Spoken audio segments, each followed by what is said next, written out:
Ryan, good morning. Good morning. Nice to meet you. Pleasure to see you, and thank you for having me. Yeah. And whoever, full transparency for those who don't know, this is Ryan and our first type chat. And but I appreciate you joining and we just dive right in.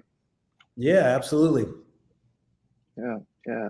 And I'm assuming you are in Silicon Valley or where you based out of right now? I am. I'm actually in the office right now. Our office is in Redwood City, right in the Bay Area. So between Menlo or Sand Hill Road and downtown San Francisco. So yeah. Nice. I'm in San Francisco and you can see Carter fog still hasn't cleared out. So, No, I understand. The summer fog is it's still baffling. Many friends come into town, Wayne, and you know this, and they come in thinking it's going to be warm summer California weather, and they come in needing a parka and a vest and a hoodie just to stay warm. So yeah. My wife and I, Melinda, we ride motorcycles and we go across the Golden Gate Bridge and we see people in shorts and they're like, it's like freezing. So yeah, yeah. But let's dive right in. Um, no, you a former NFL player, turned venture capitalist, you do philanthropic donations. You have a charity, you give back. What has life been like for you over the last year and a half with the pandemic and everything? yeah, I think like for many of us, it's a tale of two cities. Right on out of one side of my mouth, I could say that there were many challenges that we face, both as personally, professionally, and there were a number of things that we encountered from a foundation. Our foundation encountered one. It's amazing. Oftentimes, and funding works in an inverse way. Oftentimes, in philanthropy, when need increase, sometimes you can see giving decrease, right? And so all of a sudden, people tightened up. They weren't sure where they were going to allocate capital. All of a sudden, funding gets a little bit tight. But our foundation did a great job. Our foundation is centered around the power of giving. We have a curriculum that takes high school juniors and seniors through a 2-year program, teaching them the principles of giving. And we were still able to do a lot of that via the screen, which we all quickly adopted and pivoted to. But we also then shifted because we recognized a number of the needs within the city. The foundation's headquarters is actually in Tampa, Florida. And because of the relationships, network that I've been fortunate to accumulate over the years, we had access to be able to help support some of the healthcare workers that were in need of PPE, masks and sanitizers and gloves and you name it. We were able to kind of help source and identify and get those things in the hands of the people in need. And so we were able to do that. So it allowed us to kind of, in essence, continue to do what we try to do on a daily basis and find ways to encourage, inspire, and bring hope to the city of Tampa by the way that we give and support others. And so we were able to do that from a business side. And Next Play, you go through this world of being able to interact with one another in person and engage and connect. And I am way better person in being able to read body language and engage with people and read energy and feel energy than the screen. But we all had to quickly adopt a new way of interacting. And what's amazing is, initially when we kind of went through the transition of trying to figure out how we would communicate, probably actually started over communicating, oddly enough, as a firm, because I knew it was going to be important that we were kind of all apart, that let's find ways to force us to talk more. And so we scheduled more team meetings, one-on-one meetings. And the interesting part is there was a point probably about this time actually last year where we were fatigued in the sense of talking about business in every single opportunity to communicate. We never took time, or we weren't taking the time to have more vulnerable conversations or human conversations about what the score was last night, or about how life was, about how the family was doing. As soon as we would jump on, it was what we were doing today from a business standpoint.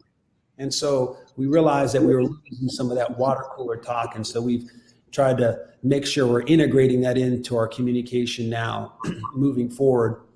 The other thing that happened is, I used to use New York as kind of my benchmark in terms of how productive of a day I could have. And so when I would travel to New York, if I could have 8 meetings, drinks, and a dinner, that was a full day.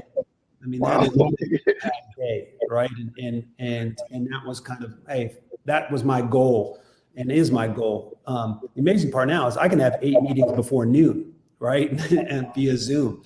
And so, the ability and the frequency of which we were communicating, and the opportunity set that we had from an investment standpoint, and from seeing, opportunities was more than we'd ever seen. And so we were able to take advantage of that, and it was really helpful for us. And then, we all saw the tailwinds that the pandemic created in the world of tech as we all quickly adopted, whether it was, again, individually or as corporations around the world shifted to embracing technology at a scale at which we'd never seen before. And that's something that we know that will continue. And so, and then, personally, my wife had to go to the hospital 2 or 3 times and have surgery. I had family members that had COVID.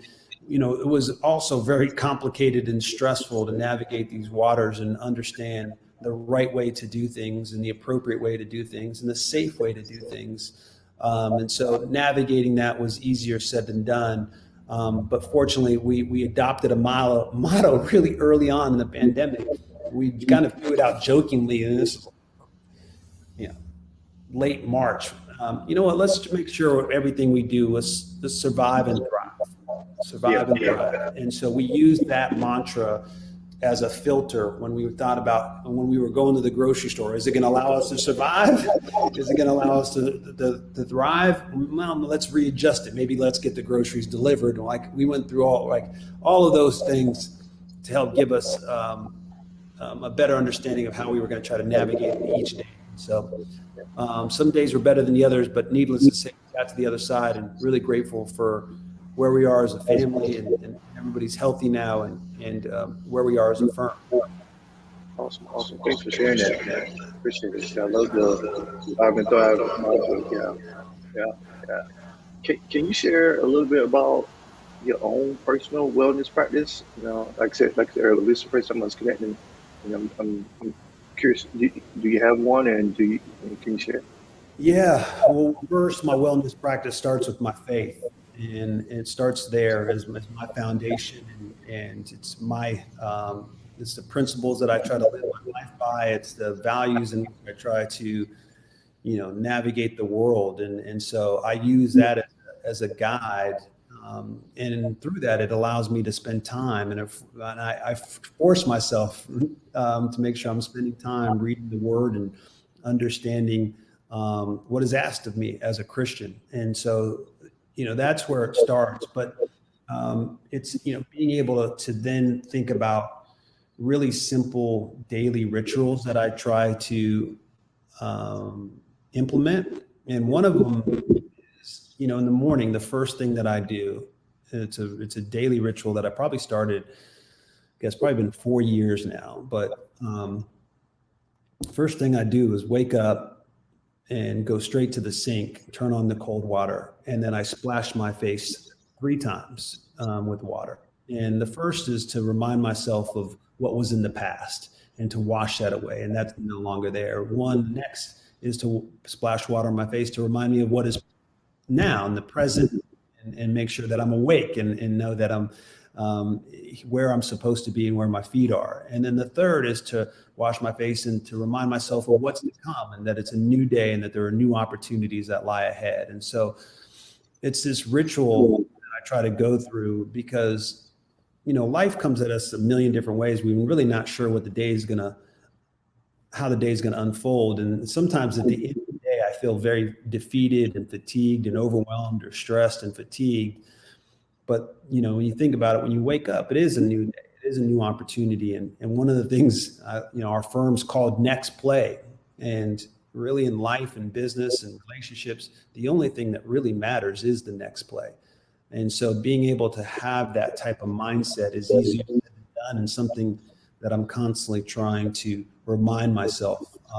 And then it's, one of the principles that we learn through therapy with my wife and I is, sometimes it's just slowing down, right? And when you actually slow down, even to be cognizant of breath, it's amazing how your stress level can come down, your shoulders can drop, your thought process can change. And so just reminding yourself, am I breathing right now? Or do I need to take a breath? Yeah. And those are the things for me that have helped give me guidance as I think about my mental state. Yeah. Oh, thanks for sharing. I feel like I should have took a deep breath before I started this morning. I was trying to get through it right now. I'll do it with you. I'll do it. I like it. Awesome. Appreciate it. I want to talk a little bit about athletes and sports a little bit. You played in NFL and won a Super Bowl ring. We've seen a lot of more athletes talk about mental health publicly, and I'm curious, was mental health discussed when using it in the NFL and bat channels? I know the conversations around like the helmet and brain and all that and things like that. So I'm curious, what are your thoughts on that? Yeah, no, it wasn't talked about as much, and it wasn't embraced in a positive way like it is today. And mental health was something, a good friend of mine is Vernon Davis. His brother, Vontae Davis, also played in the NFL, obviously an extremely athletic family. Vontae, at halftime of a game, decided that he no longer wanted to continue to participate and decided to basically bench himself. And he took a tremendous amount of heat and was ridiculed as being called a quitter. And it really kind of almost, in essence, ended his career and drove him out of the game. And so really for him, it was really mental health. He wasn't in a right state of mind. He didn't feel like he could perform up to his level.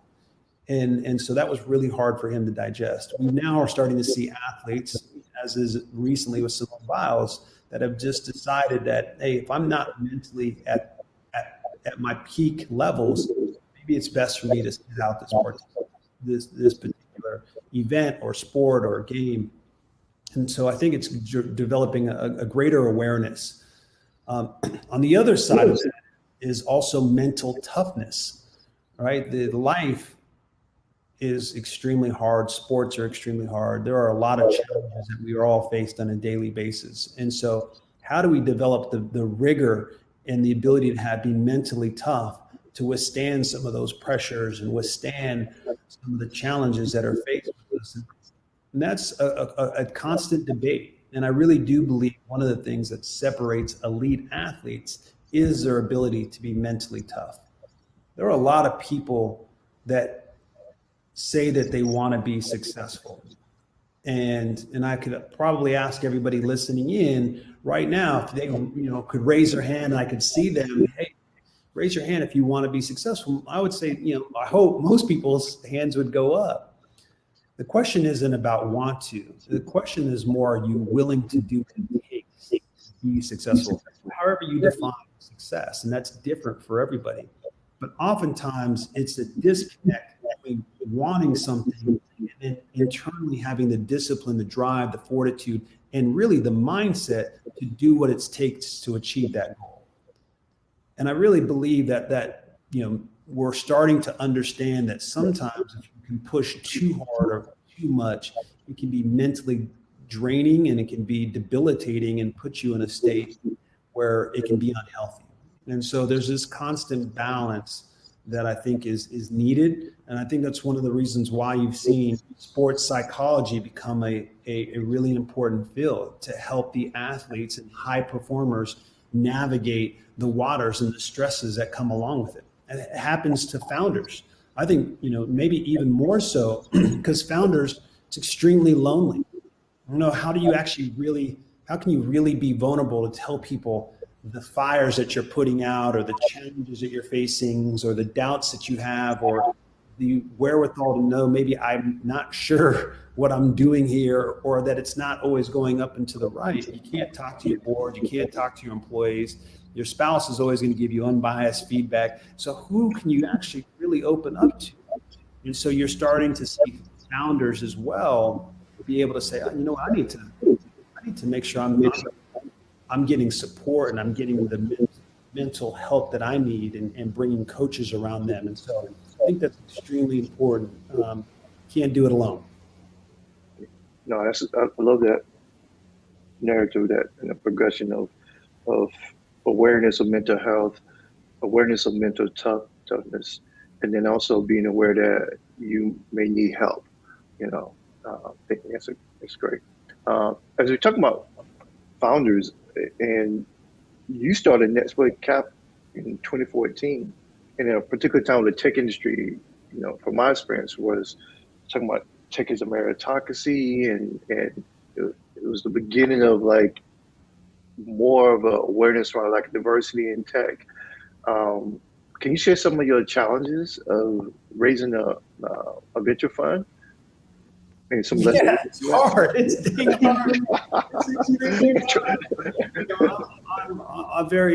I don't look like your typical investor, right? My background is somewhat unique in itself.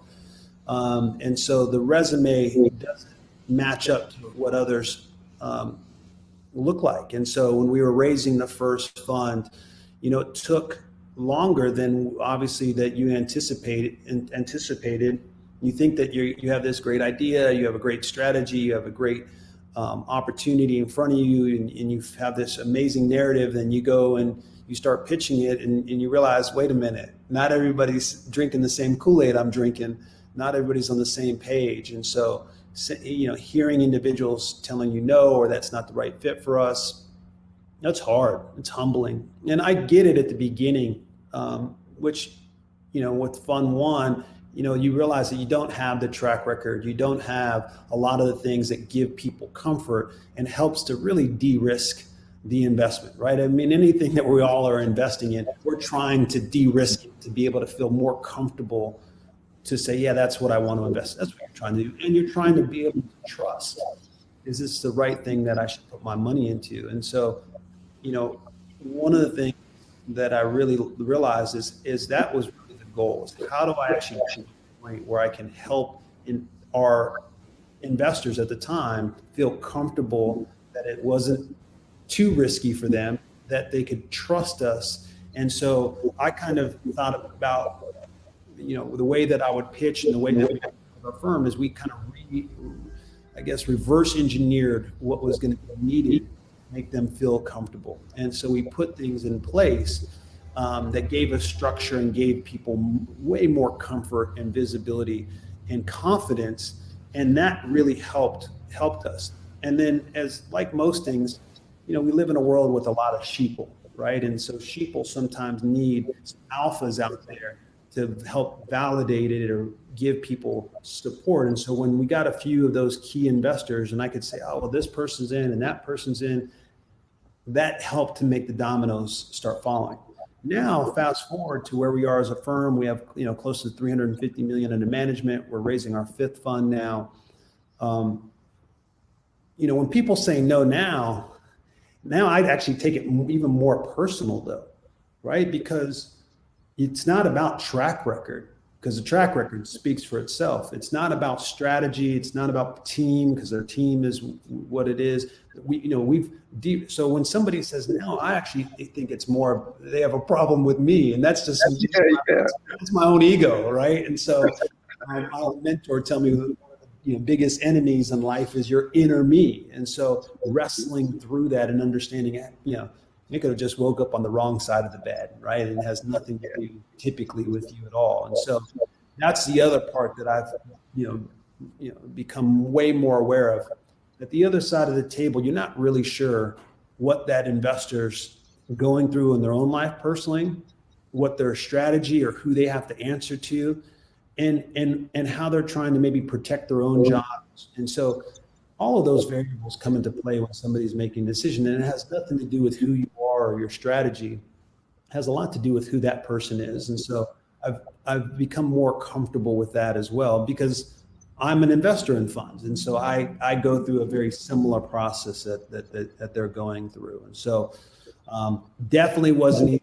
I have great empathy and compassion for a lot of those first-time fund managers, and talk with many of them, and help try to do our best to support them and give them advice, and just realize that it's a long game of no's, but at the end, if you stay with it and have the conviction to find a way to get a few dominoes to fall, it can work out in your favor. Yeah. No, I completely understand. Yeah, I was trying to raise a fund. Oh, it's happening at the door. One of those things at home. It's like the doorbell's ringing. Like, what's happening?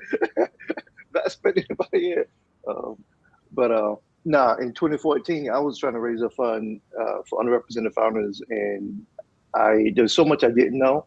But I feel you, like when you hear the no's, you took it personal. But also at the time, I realized I was trying to raise a fund directly for underrepresented founders, and that was a time was like I was just too early. It's just like it was like really way ahead of the curve, my friend. Because that's obviously things have changed drastically in the last 2 years specifically, and so in a good way, right? I think one of the things you and I both share, and I actually really appreciated you talking about your depression and things that you went through, and being open and vulnerable, and talking about how before that, and even still now, that you're a champion for our community, and have been a champion and have been ahead of it, and you'll continue to be ahead of it, and which is awesome. And one of the reasons why I wanted to show up today and be a part of this is because of that. And my hope is that all the things that we've talked about over the last 2 years, and the emphasis on supporting more men and women of color, it isn't something that's just here today and then gone tomorrow, right? That there's true endurance behind what's being done here, because I really do believe it'll be really powerful and for our communities, and at the end of the day, it'll flow to the bottom line, of which all the things that investors are worried about. But if you really think about it, at the beginning of every year, we all start at the beginning of every year with these deep convictions and resolutions. Hey, I'm going to do this for my life. I'm going to eat better. I'm going to work out more. I'm going to drink less. I'm going to sleep more. All these things. And they're to make ourselves better, to make our own lives better, to make us healthier. And the sad thing is, the vast majority of people, I think statistically, it's like 75% of the people can't even get to week 2. Wow. Right. And that's for their own self. And so we've had a lot of people, companies, and individuals worldwide say, hey, I'm for the cause. I have deep convictions that things need to change, that we need to be able to embrace more men and women of color. We need to invest in more minorities.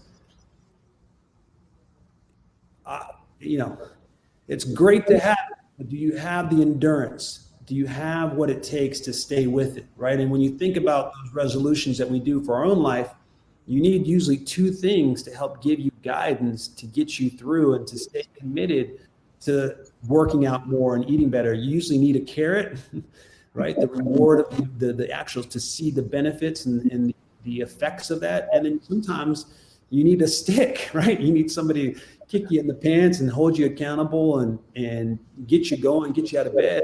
And so I think we still need those things, right? We need the carrot. We need to see the rewards. We need to see the profits. We need to see the returns. That's going to come.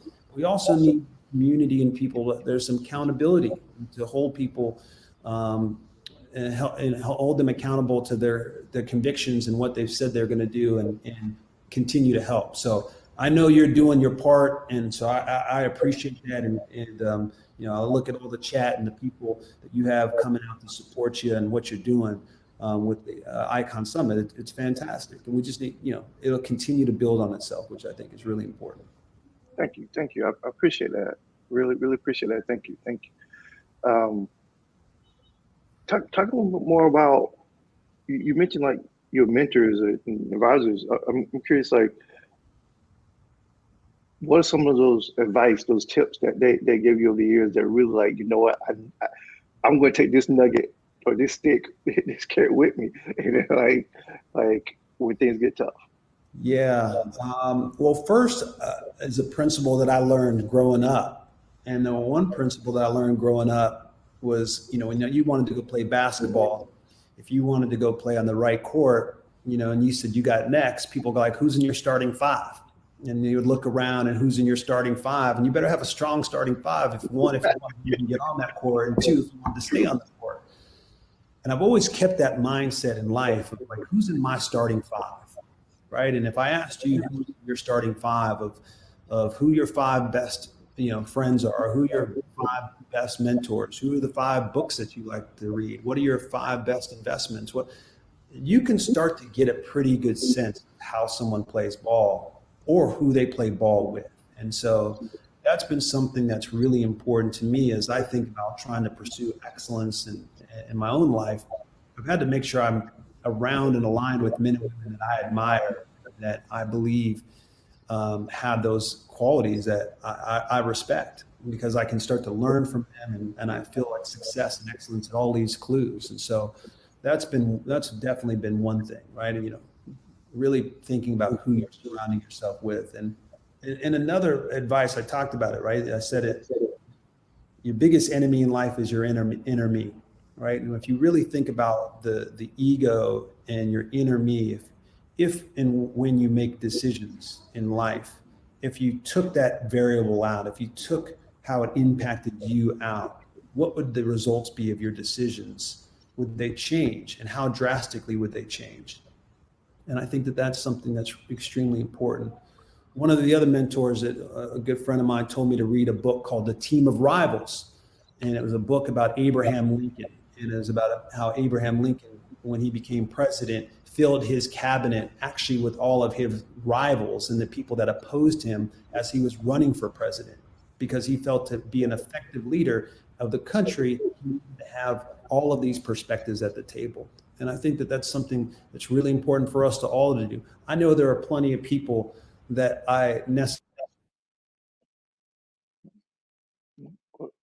You lost Ryan, or is it me? Y'all still hear me? Can you put in the chat? Are we good? Okay, you can hear me. So I think we lost Ryan. Okay, I think we would. All right, Austin. Oh no! You know what? This is what happened. He's coming back. He's coming back. All right. Yeah, what is this? Is things happen. Things happen. It's okay. Take a deep breath.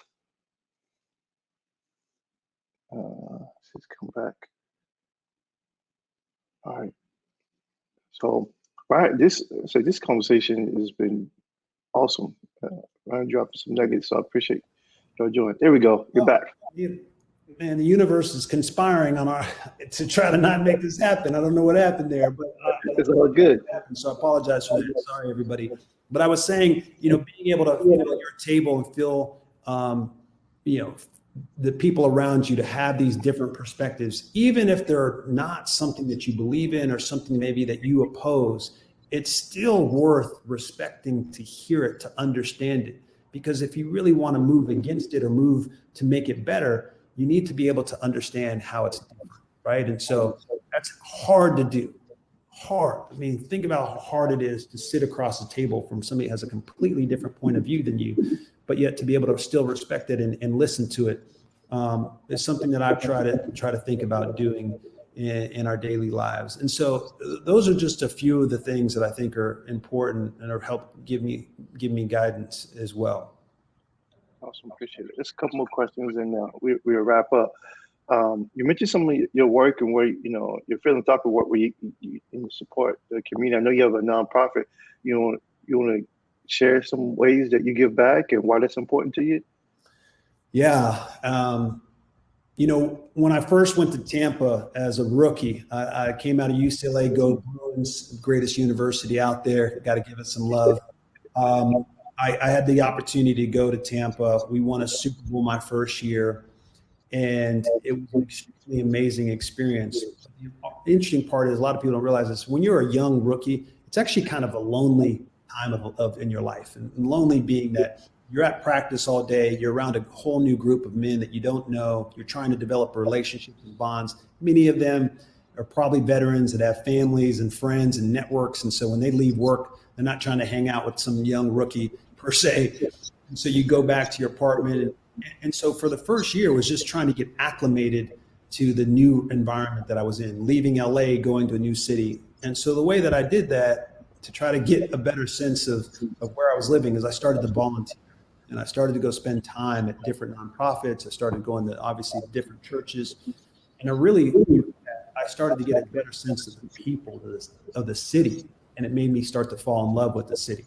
And it's amazing how when you start serving others, how again, it changes your perspective. And so that was something that was extremely important to me. And I've continued to do that. And then I launched my own foundation 15 years ago, because one of the things that I recognized is there were amazing organizations out there that were trying to cure cancer and eradicate homelessness and try to help single moms, all these amazing organizations. There was no reason for me to try to start another one of those organizations and try to do the same thing. But what I also recognized was there were a lot of young minds, and still today, that are being infiltrated by slogans and sayings about just taking care of self. Think about just some of the slogans that are out there right now. Obey your thirst, or have it your way. It's a lot of it's about self. And when we think about social media and you think about all the things that the world we live in, it's really hard for young minds to be open and aware of the needs that are around them. And so another question that I try to ask myself on a daily basis was a question of which we built the foundation on is, when's the last time you asked a family member or a friend, how can I help you? What can I do for you today to make your day a better day? And so I wrote a curriculum around that question that takes high school juniors and seniors through a 2-year program that teaches them these principles of being aware of the needs of others. And it's around the power of giving. And so that's our organization, and it's based in Tampa, Florida. That's where I played for 7 years and laid roots. And so it still has its headquarters there, even though I'm in California. And we still do a lot of work trying to find ways to educate and inspire our young minds how to think about the needs and of others, and then having the courage to step up and do their part. So that's the organization. It's not a fancy name. I spent about 10 minutes coming up with the name. It's Ryan Nece Foundation. So not real creative on that side, but needless to say, I think the work we're doing as a board and as an organization is really important. And I know a lot of the people out there understand how important giving is. And if you think about, even in our own life, you ever get that gift from somebody, or that email from somebody, or that handwritten note, like, man, that was really thoughtful. And it makes you just pause and reflect on on another human, and being grateful for that gesture. And I really believe that is something, that I've tried to think about during the pandemic. What is the quality in great athletes and great investors and great CEOs and leaders that I've had the fortunate chance to be around and see and learn from? And it might not be a powerful enough word, but it is this quality that's inside of all of them, is thoughtfulness.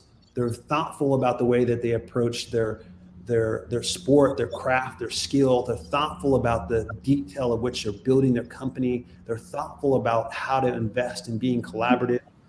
And that's a quality that I'm kind of trying to identify and think about when I, trying to teach our kids in our foundation and others in my own life, as I continue to grow and learn. How do we make sure we're trying to be thoughtful, so that when somebody, after they interact with you, they go, man, I appreciate it. That was really thoughtful. That's awesome. Thanks for sharing. One more question.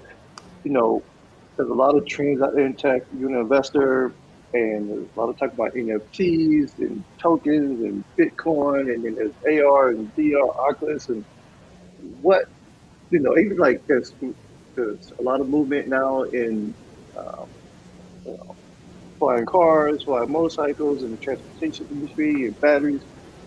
What are you excited about it? What is like, I'm gonna put the early bed over there. So it's a great question. And I think, again, if you think about just where we are in the world of tech, it seems like it's been around us for so long, and it's still just the early days. You think about Google went public in like 2007. I mean, it's just a tip of the iceberg of where we are and the opportunities that have come. But a theme that we're constantly thinking about here is this idea of human optimization, right? And human optimization, how technology will enable us to allow us personally, professionally, spiritually, mentally, physically optimize our life. And so when you think about the world of health and wellness, we were fortunate to be an early investor in Peloton. We were fortunate to be an early investor in a company called Tonal. Obviously, those companies help with your fitness and your overall health. I think about some of the companies that have Lyra Health and that are helping companies understand the benefits of mental health and being able to provide support there. I think about work life now. Are we in the office? Are we out of the office? Are we at home? Are we on vacation? What tools are going to allow us to still effectively work at a high level and be able to perform and do our jobs efficiently and effectively?